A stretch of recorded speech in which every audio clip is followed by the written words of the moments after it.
तो बढ़िया है। और आप बताइए, आप सब कैसे हैं? हाँ भाभी, हम भी ठीक हैं।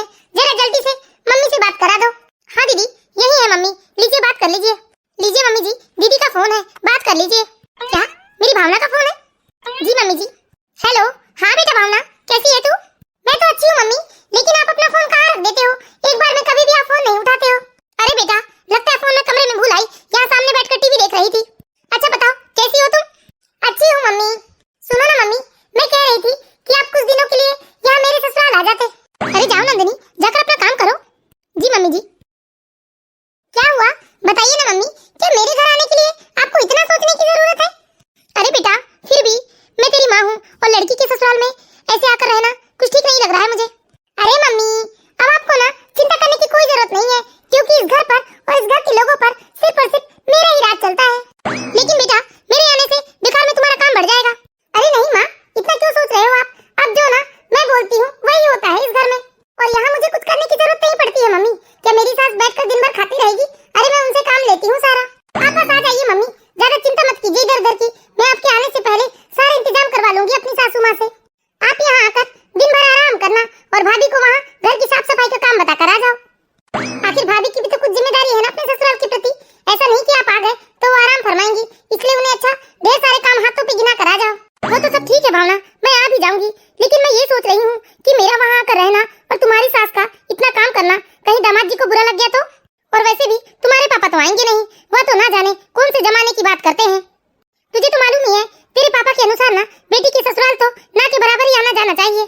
अरे मम्मी, आप छोड़िए ना पापा की बात, पापा को वहीं रहने दीजिए, पापा की देखभाल भाभी कर लेंगी, लेकिन प्लीज आप आ जाइए। सोचिए मम्मी, जब आप यहाँ आ जाएंगी तो हम खूब शॉपिंग करेंगे, खूब मजे करेंगे, और आप वहाँ रहती है ना तो ना चाहते हुए भी आपको भाभी की मदद करनी पड़ती है, क्योंकि आप भाभी की मदद नहीं करते हो तो पापा आपसे नाराज हो जाते हैं।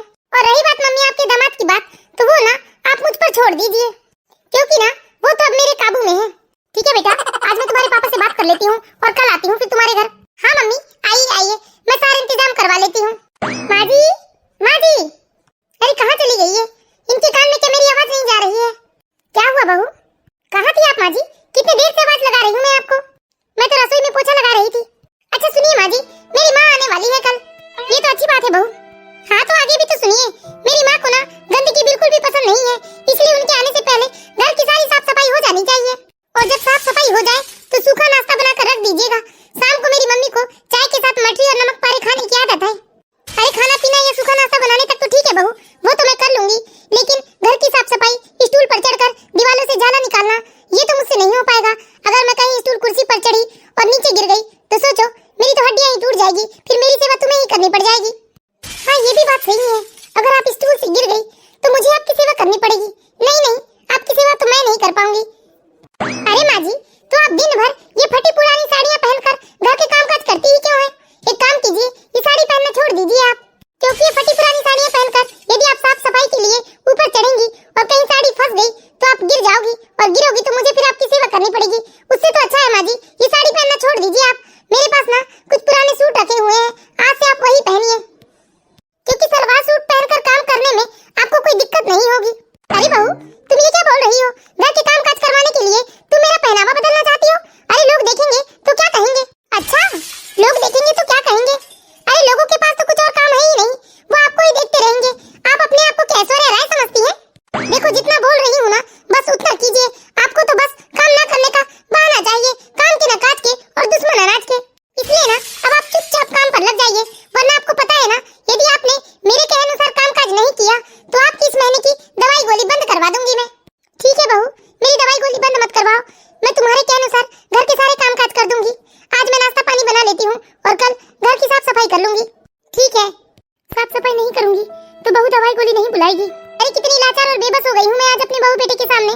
जब तक ये जीवित थे मैं इस घर में महारानी की तरह रहती थी, लेकिन इनके जाने के बाद तो बहू ने जैसे सारे घर में कब्जा ही कर लिया है और मुझे अपना गुलाम बनाकर रखा है। बेचारी सावित्री जी अपने बहू के बताए अनुसार आज वो पूरा नाश्ता बनाती है और कल सुबह से बहू के फटे पुराने सूट पहनकर घर की साफ सफाई में लग जाती है। अरे इस बेंच में खड़ी जरूर हूँ, लेकिन मुझे बहुत डर लग रहा है, अगर गिर गई तो कोई ना कोई हड्डी टूट जाएगी मेरी। एक तो जब से होश संभाला है मुझे याद ही नहीं कि मैंने सूट कब पहना था, और ये सूट में मुझे बहुत अजीब सा लग रहा है, अगर कोई देख लेगा तो मुझ पर हंसेगा। अरे माँ जी, क्या टाइम पास कर रही हैं आप? जरा जल्दी जल्दी हाथ चलाइए, मेरी माँ बस आती ही होगी।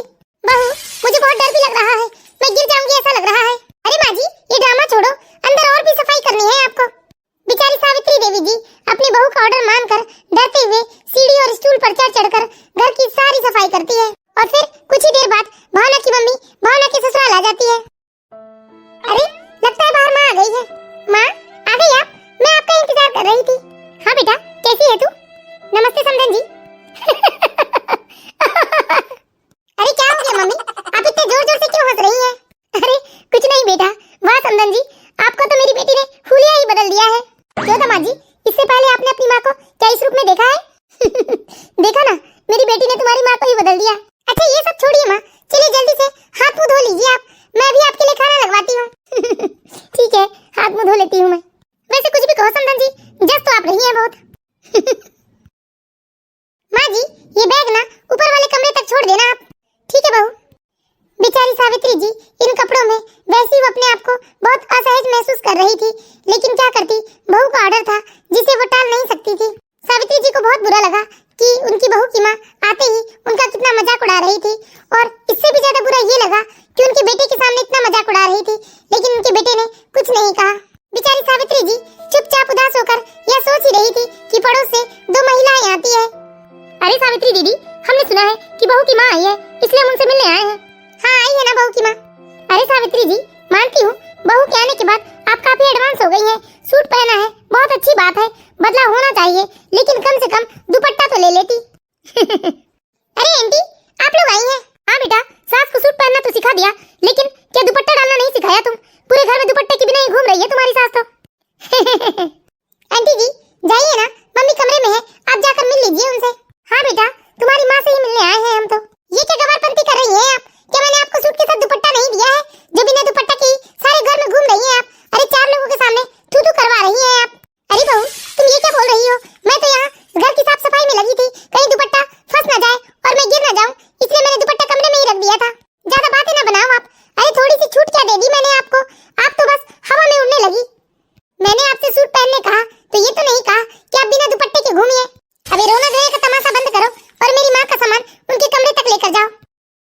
बेचारी सावित्री जी आज सबके सामने मजाक बनकर रह गई थी, लेकिन वो अपना दुखड़ा रोती भी तो किससे, इसलिए वो बहू के कहे अनुसार सारा काम करती है और चुपचाप अपने कमरे में जाकर रोने लगती है। ऐसी जिंदगी से तो मौत भली, ऐसा लगता है ये मुझे यहाँ किसके सहारे छोड़ कर गए हैं। आप देख रहे हैं ना जी, अरे मैंने कभी अपनी बहू पर कोई बंदिश नहीं लगाई, पर क्या समय आ गया है जो बहू मुझ पर इतनी बंदिशें लगा रही है। अरे वो भी क्या दिन थे जब मेरा खुद का कितना भरा पूरा परिवार था, मेरे ससुराल में सास ससुर 2 देवर पति और देवरानी थी, हम लोग सब कितने अच्छे से मिलजुल कर रहा करते थे। लेकिन जैसे मेरी बहू और देवरानी की बहू आई, धीरे धीरे करके बहुओं ने घर तोड़ दिया और सब अलग अलग रहने लगे। अरे सबसे ज्यादा हक तो भावना बहू ने की थी, जब उसे आए 1 साल भी नहीं हुए, लेकिन उसने सामने से घर का बंटवारा कर दिया, और मैं भी कितनी बेवकूफ थी जो अपनी बहू के फैसले में हाँ में हाँ मिलाया करती थी। मुझे क्या मालूम था कि बहू का इरादा तो कुछ और ही है। रजत के बाबूजी की भी कोई इतनी उम्र नहीं थी कि वो दुनिया छोड़कर चले जाते, लेकिन क्या करे, बहू के ऐसे व्यवहार और परिवार से दुख होने का सदमा वो बर्दाश्त नहीं कर पाए। अब तो लगता है कि अच्छा ही हुआ जो वो दुनिया से इतने जल्दी चले गए, वरना अपने बहू के अत्याचार को देखते तो वैसे ही वो जीते जी मर जाते। मेरी दुर्दशा तो ये हो गई है इस घर में कि लोग कहते हैं कि सास बहू पर हुक्म चलाती है, लेकिन यहाँ मेरी बहू मुझ पर हुक्म चलाती है।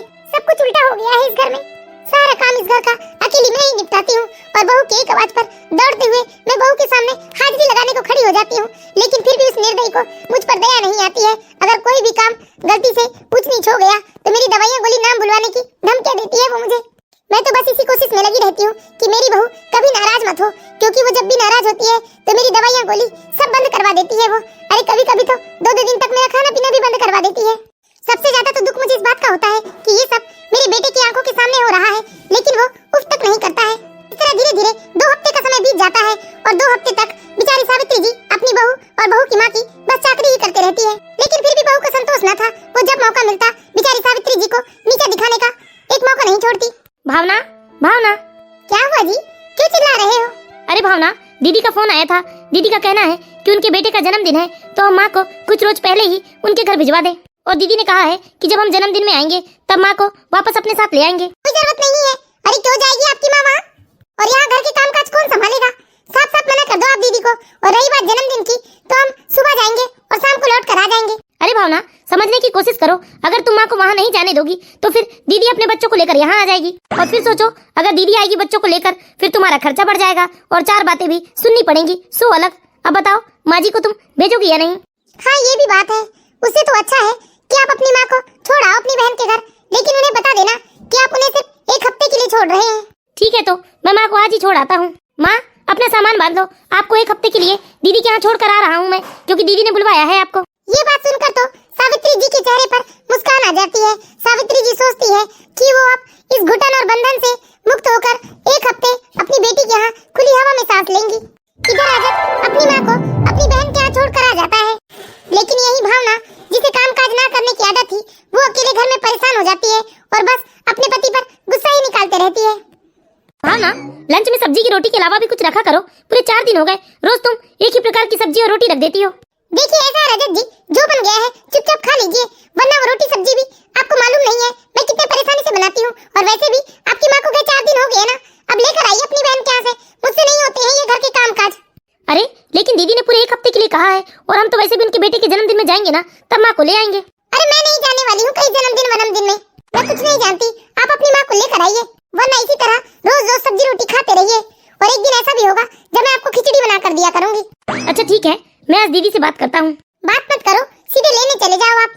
अरे 10 किलोमीटर की तो दूरी है, कह देना कि आप ऑफिस के काम से इधर आए थे, इसलिए आप माँ को लेने आ गए।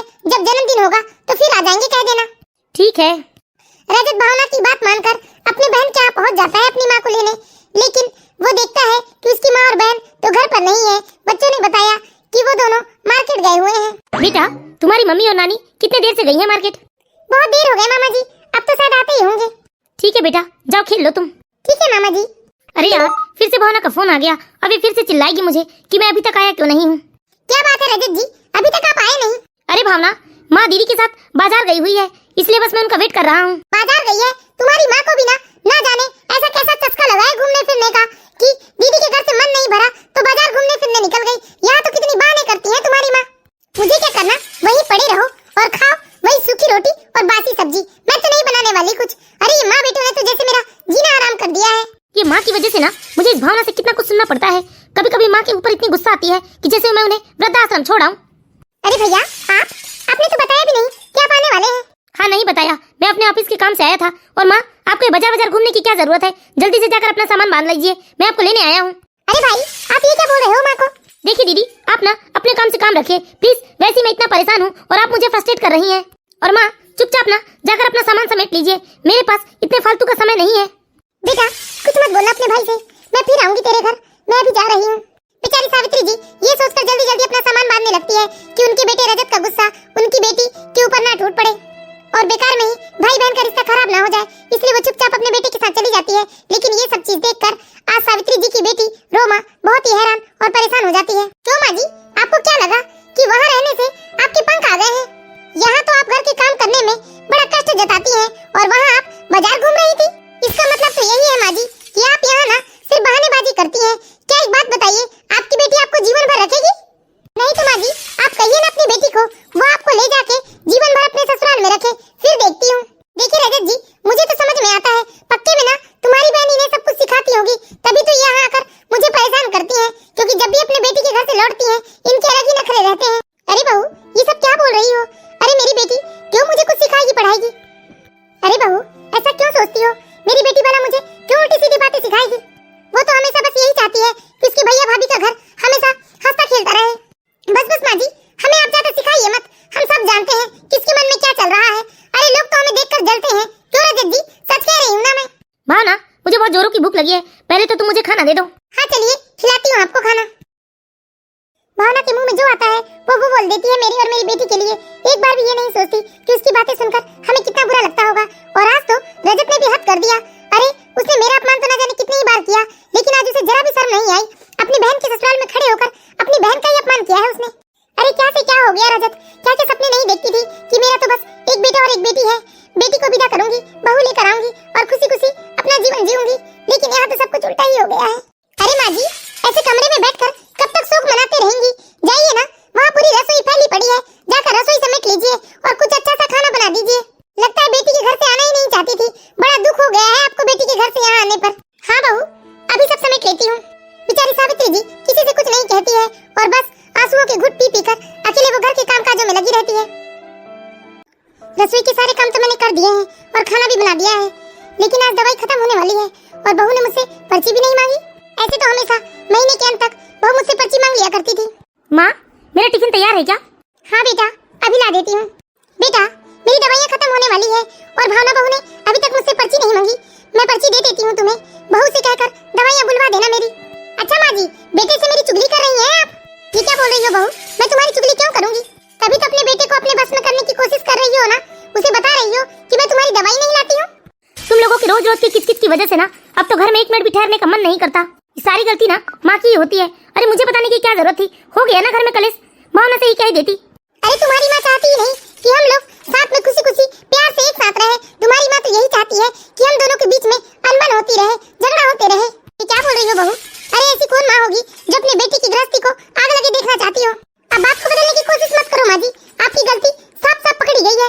मैं तो आपकी दवाई पहले लाने वाली थी, लेकिन अब मैंने भी ठान लिया कि इस महीने तो मैं आपकी दवाई नहीं लाती हूँ। इस महीने तो आप बिना दवाई के रहिए, देखती हूँ बिना दवाई के आप जीते हो या मरते हो। चलिए जी। अरे मेरा लंच तो दे दो यार, मुझे वैसी देर हो चुकी है। हाँ आप चलिए ना, मैं अभी लेकर आती हूँ।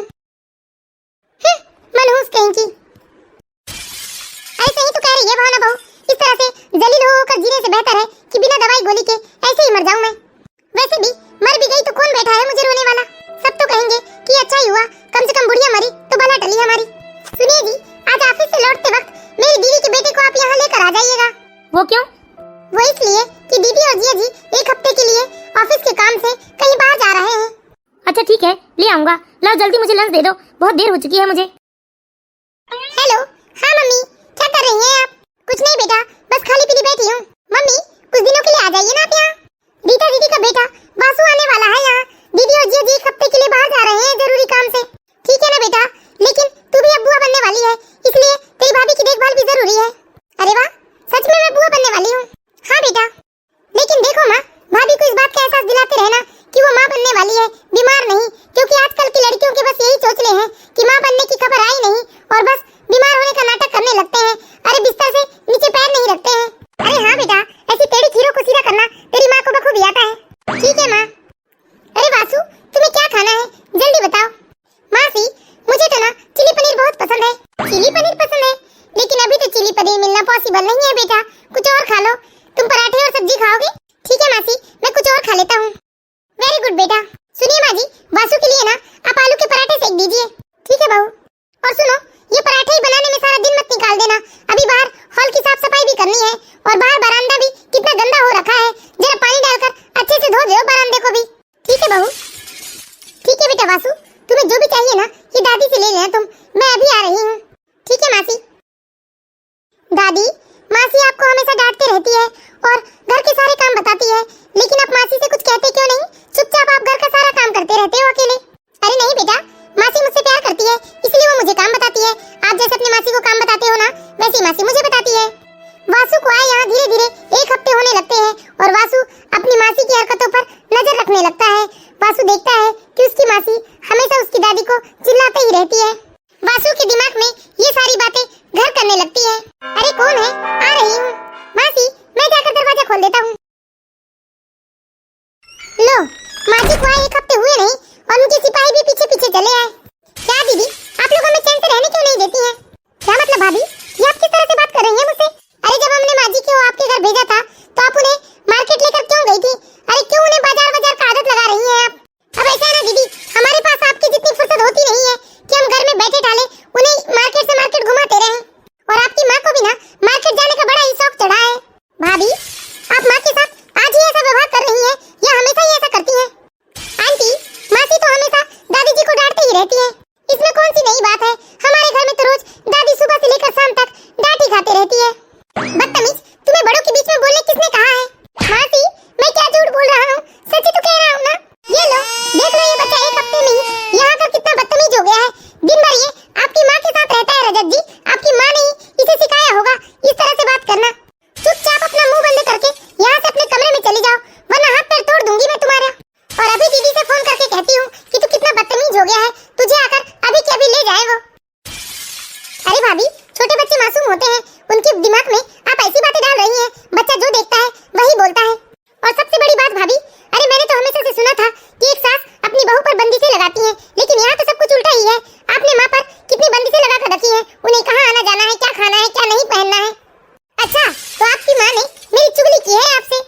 भाई साहब, मेरा कुछ कहना सही तो नहीं होगा, लेकिन मैं एक बात कहना चाहूंगा कि मम्मी जी के साथ इतना कठोर होना ये सही नहीं है।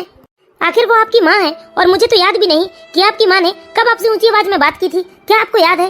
ऐसा क्या हो गया भाई साहब जो आप माँ के साथ इतने सख्त हो गए हैं? देखिए जिया जी, आप ना मेहमान हैं, आपका हमारे घर में दखल देना मुझे बिल्कुल पसंद नहीं है। और वैसे भी जिया जी, आपके घर में आपकी बीवी जो करती है तो क्या हम सब कुछ कहने जाते हैं और हम अपनी सास को कैसे रखते हैं, इससे आपको क्या लेना देना? और इतनी दया आ रही है ना अपनी आदरणीय सासू माँ पर, तो इसे ले जाइए अपने घर। इस आफत की गठरी को वैसे भी कौन अपने साथ रखना चाहेगा?